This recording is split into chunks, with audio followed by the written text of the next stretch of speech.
vocês? Estamos de volta para mais uma videoaula de língua portuguesa. Vamos nos divertir estudando juntos? Então não se esqueça de manter o seu material sempre organizado, buscando a ajuda de algum adulto quando necessário e o auxílio do seu professor.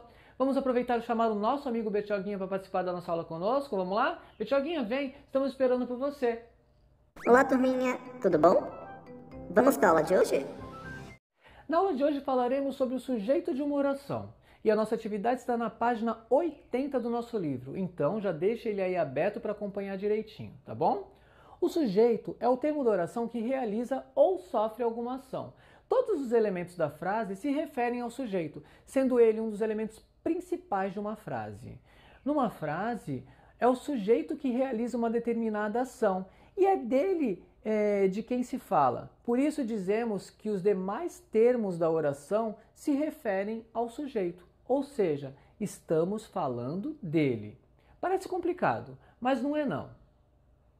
Olha só, presta bastante atenção nessa frase aí que eu vou dizer. O pedreiro subiu no telhado. Essa frase é chamada de oração e nela existe alguém de quem falamos. De quem nós estamos falando aí nessa frase, Betioguinha? Conta pra mim. Do pedreiro. Isso mesmo, Betioguinha. Estamos falando do pedreiro.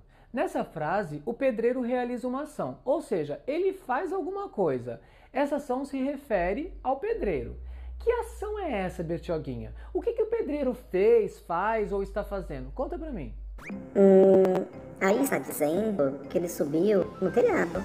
Então, eu acho que a ação é subiu no telhado. Muito bem, é isso mesmo. Sem querer, o Betioguinha trocou a palavra pedreiro por um pronome.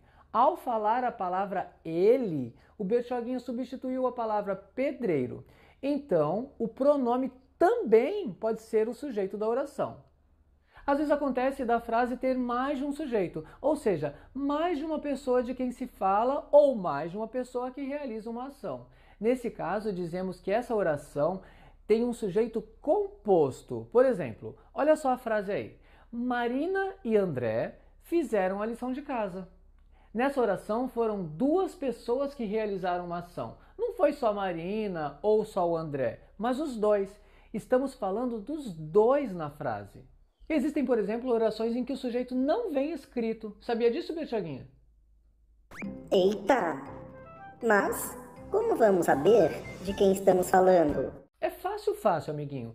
Quando acontece isso, nós dizemos que o sujeito é oculto. Ele ocorre quando não está presente na oração, mas pode ser identificado aí pelo contexto da frase. Por exemplo, olha só essas frases aí. Dormiu até tarde. Caímos de bicicleta. Fui na festa ontem à noite.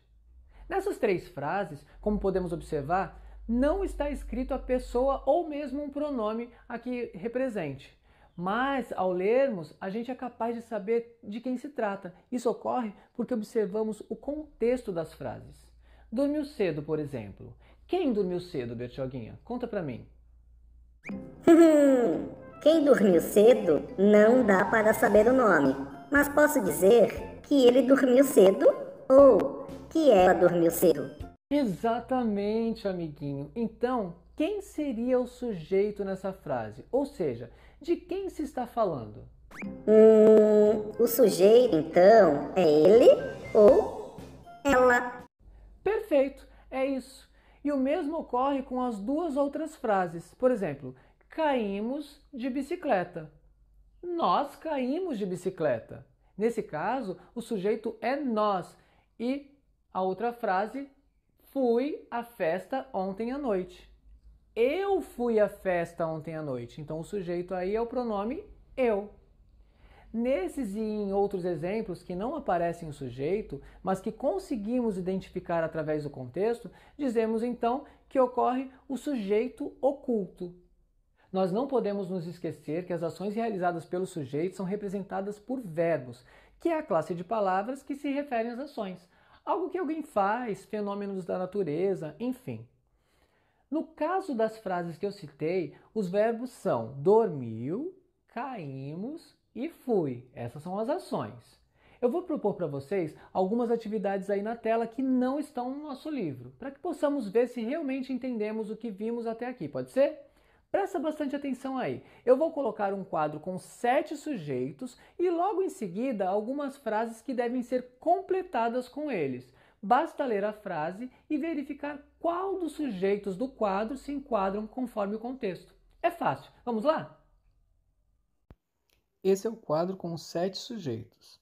O cachorro, a terra, aquele homem, nós, um amigo, Sandra e Paulo, o peixe-boi. As frases a seguir devem ser completadas com esses sujeitos, de acordo com o contexto.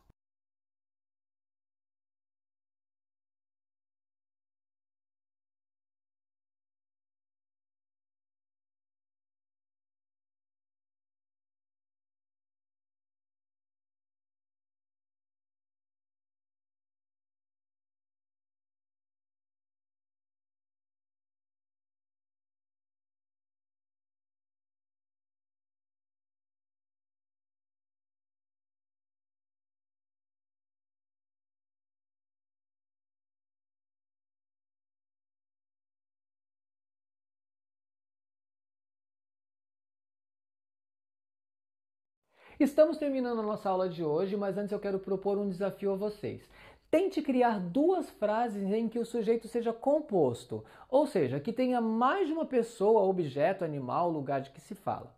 Escreva essas frases aí em seu caderno e apresente ao seu professor numa oportunidade que tiver, tá bom? Agora é com vocês aí. Realize as atividades das páginas 80, 81, 82 e 83 e envie ao seu professor.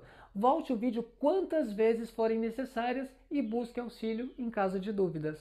E por hoje é só. Eu fico por aqui, nos vemos na próxima videoaula. Um beijo carinhoso, fiquem bem, tchau!